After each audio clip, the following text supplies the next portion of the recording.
So I wanted to do a little brief episode to clarify and maybe inspire those who are on this path of kind of waking up different spiritual gifts. I had a conversation over this weekend with my mother-in-law. We were talking about, of course, Tyler Henry and his TV show and skills as a medium, and kind of what his root gifts were and how he uses them and what contributes to his giftedness. And I thought, I've been really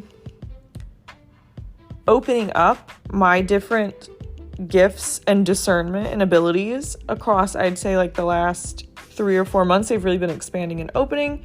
This is something that I knew was going to happen because I've, talked with others who are kind of more lifelong intuitives. If you know kind of my personal path and my story, you'll know that I've really connected into my gifts as of the better part of the last decade. It's not really something that I was extremely tapped into as a child. I know a lot of people who are empaths or who are people who have different mediumship gifts or clairvoyance, clairsentience, etc., any of the clairs. They may talk about how their childhood was difficult. It was hard being so sensitive. I didn't really, other than a strong connection to animals and a pretty good instinct for danger, I didn't really have any of these sort of overwhelming gifts. I've always had a perceptiveness, I think, about the energies around me, but I thought everyone did. And so I kind of, as I've been thinking about this and my gifts have been expanding over the last 3 or 4 months, I kind of wanted to share my understanding of the difference and the similarities between an empath, people with the clairs, people who are mediums, because I think there's a lot of misconceptions, and a lot of those misconceptions come from people who don't have those gifts, which I'll get into in a minute. My worldview about these gifts and who has them and who doesn't and who will and who won't, because I think it's also extremely important to the topic. So if you're listening to this and you don't believe that people have spiritual abilities and spiritual gifts, like maybe this isn't the episode for you. Maybe I'm not the podcaster or the author for you, and that's fine. Like, I've explained it to people who are quite skeptical. That's fine if you're skeptical and you don't possess any of these gifts and you don't know anyone else who does. That's perfectly fine, but I would just ask you to be open-minded to the fact that some people are colorblind. Some people can see thousands of different colors and all of the shades in between. I would ask you to look at discernment, intuitive abilities, being an empath, any of these things as perhaps you're a colorblind person in this regard. Perhaps you're just not aware that people have this capability, right? Like, some people have better depth perception than others. Some people have better hand-eye coordination and are really gifted, skilled painters. This is the same. There is a direct parallel. Just because you can't do something and it's not something that you have plugged into doesn't mean it's not possible for others. So without further ado, let's get into the topic. So I've recently, as of the last 3 or 4 months, gotten a lot deeper understanding, because I used to look at these, if you can imagine, let's go back to the playground. Imagine a 4-square little court. I guess that's the word, the court. So you see these 4 quadrants, really delineated, really called out into 4 squares, right? Hence the name. So you have 1, 2, 3, and 4 numbered. Like, let's picture that in our minds. I used to think, when I really was open to my empath gifts, meaning I could read other people in their energy field, I used to think, okay, I'm here on quadrant number 1. And then there are people who have the clairs, right? Clairvoyance, clairsentience, and maybe they're on squares 2 and 3. And I believe, it's probably possible that people have 1, 2, and 3, but I don't really understand how those interact and what those are all about. And then I felt that mediumship is like some 4th thing. And I really used to think that all spirits of the departed were created equally, as in, your spirit guides, your departed ancestors were of the same vibration and the same space, and were connecting to people who had the same gifts of mediumship as, let's say, a sort of spirit who's bound to a room in a house or a particular property or what have you. I used to think that these were all the same, and I thought it was like just different gifts, like some people are good at soccer, some people are good at tennis. I've really done a lot of expansive work across, I'd say, the last 6 months to really open up my gifts and get more into the mediumship aspect of it. And I'm going to lay out why that is and how I was able to do so. So it's not Foursquare is the big learning that I had. It's really not like quadrant 1 and quadrant 2. And those who are empaths are not clairvoyant. And those who are clairvoyant are not empaths. And those who are mediums are not empaths. That's not even remotely true.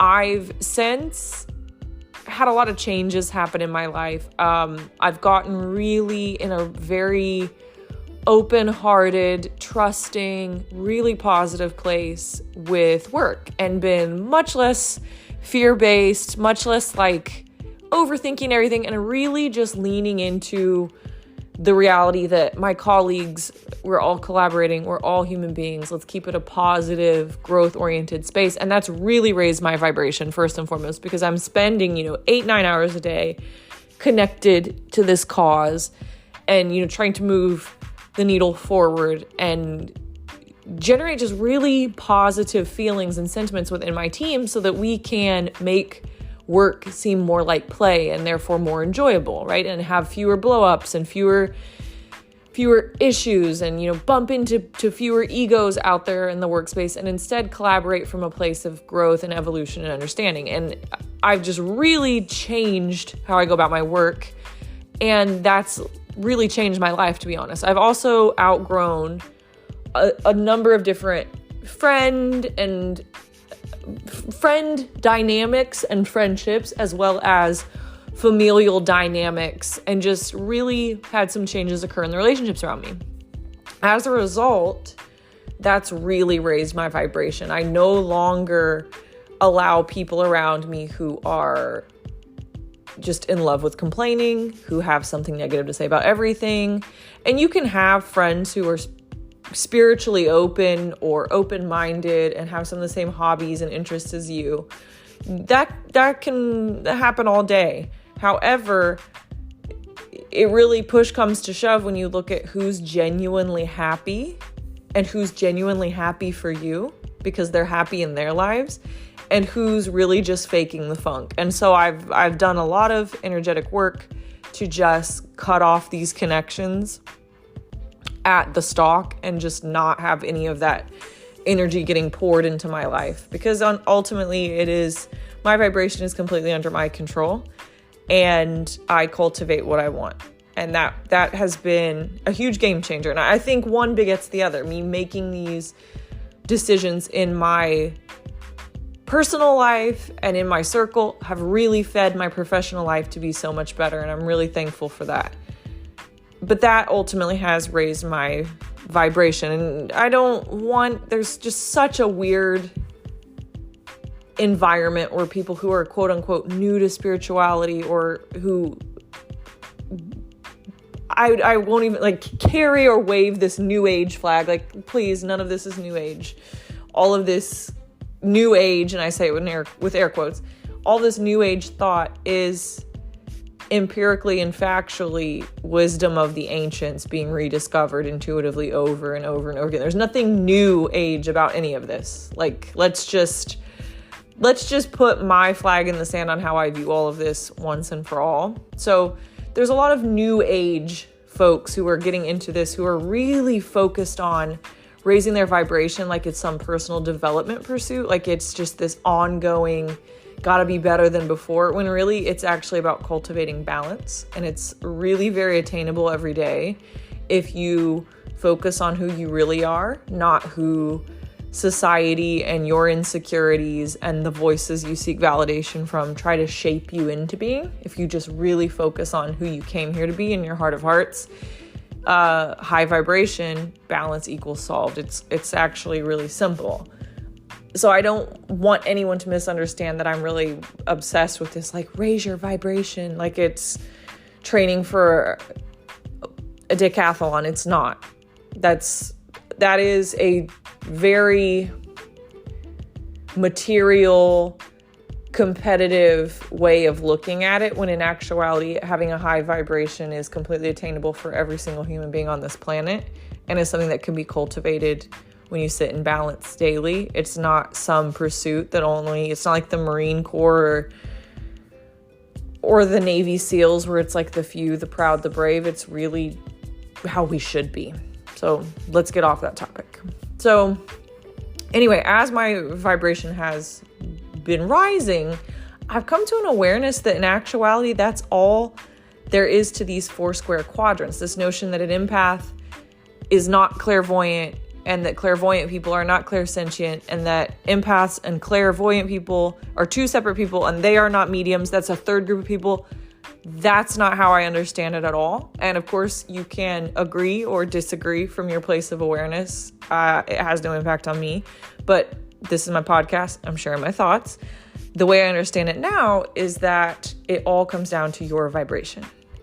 And what I mean by that is, someone who is an empath is someone who has the ability to read human energy. So they can kind of read other people's energy field, engage in something similar to telepathy, engage in something where they're kind of like in reading your thoughts, at least in terms of like what the universe, what creator wants them to understand. And they can read that to help them navigate life. Or if, they perhaps have a bigger calling or bigger mission, they can use that to benevolently help people. And of course, if they use that to manipulate people, that gift is going to diminish, because they're really coming at it from a negative intention, which is going to lower their vibration, right? Because their motives are lower vibrational motives of jealousy, to try to control, manipulate, and that's just going to block their energy field with all of these lower vibrational motions. And then they can really only connect and understand those emotions. They're not going to be able to read people in order to help them, because naturally they're not helping people. They have lower vibrational motives. So that's just kind of like going to be like a candle slowly burning out, that they no longer have that perceptive empath ability. People who have the strongest empath ability are those who are light workers, who are meant to, and it can be therapists, it can be psychologists, those who are meant to understand and help people process their emotional energy. Because at the end of the day, emotions are just energy, and make better use of those for better outcomes for all. As you raise your vibration, you can start to connect to higher vibrational beings like spirit guides, the ancestors, the dearly departed of the people around you, or your own spirit guides and ancestors and dearly departed. And of course, you don't have to believe in reincarnation. You don't have to believe in spirit guides. That's your way of understanding the world. And I'm not here to change anybody's mind. I'm just here to speak to those who this resonates with. So as your vibration rises, you start to become clairvoyant, clairsentient, and develop all of the different clairs, which is simply you aligning with angelics, higher vibrational beings, your own spirit guides, or if, once again, you're meant to have that calling to help and assist others, and you have sort of this benevolent, positive lean to how you go about this, these gifts will open up to allow you to do the same and connect with other people's spirit guides and ancestors and dearly departed and all of these higher vibrational beings, right? And that will start to give you information in the form of like mental images, or people who have this gift, mental images, or you can hear certain sounds. Like this is something that Tyler Henry talks about, is that he is an empath. He has clairvoyant abilities. He's also a medium, meaning that he can connect to spirit should he choose. And as you continue developing these gifts, I think that it really is like this pathway. Empaths are reading human energy. Clairvoyant, clairaudient people are getting information from their spirit guides. Like there's clairaudience, clairsentience, clairvoyance. These are the clairs, just to reiterate, and they're getting information from their spiritual team, their own. So their spirit guides, their ancestors, it's sort of a closed circle. Then as they continue to vibrate higher, they are allowed to connect, by the divine with angelic beings, with other people's spirit guides and dearly departed, because it just takes a stronger signal. And so those are people whom we call mediums. It's simply a matter of your vibration. These are not different gifts whatsoever. It's at the end of the day being able to resonate and read and interpret and make sense of, and then communicate outward the messages you're receiving from various different beings of various different vibrational frequencies. At the end of the day, you are just a conduit for messages, be it, reading other people, human beings' fields when you're in the lower end of the vibrations, not low vibrational, but, when you're more in a human range of vibration. And then as you begin to open and go higher vibration, you can tap your own spirit guides and spiritual team. And then as you even further raise that vibration, you can connect with other people's spirit guides, ancestors, and spiritual team. And that's someone whom we call a medium. Other spiritual capabilities that reside outside of that, I don't really know very much about yet, because these are not gifts that I've ever experienced anyone around me having, nor do I have any of those gifts. So definitely, episode 2 of this series to come at some point in the future, but effectively, I don't know what lies outside of that. And I don't know how much I'm looking forward to coming to understand that. But that's kind of my take on the difference and similarities between an empath, those with the clairs, and mediums. So thank you for taking the time to listen. I hope this helped you understand sort of this vibrational spectrum a little bit better. And yeah, tune in next time for, I'm sure, a very different topic.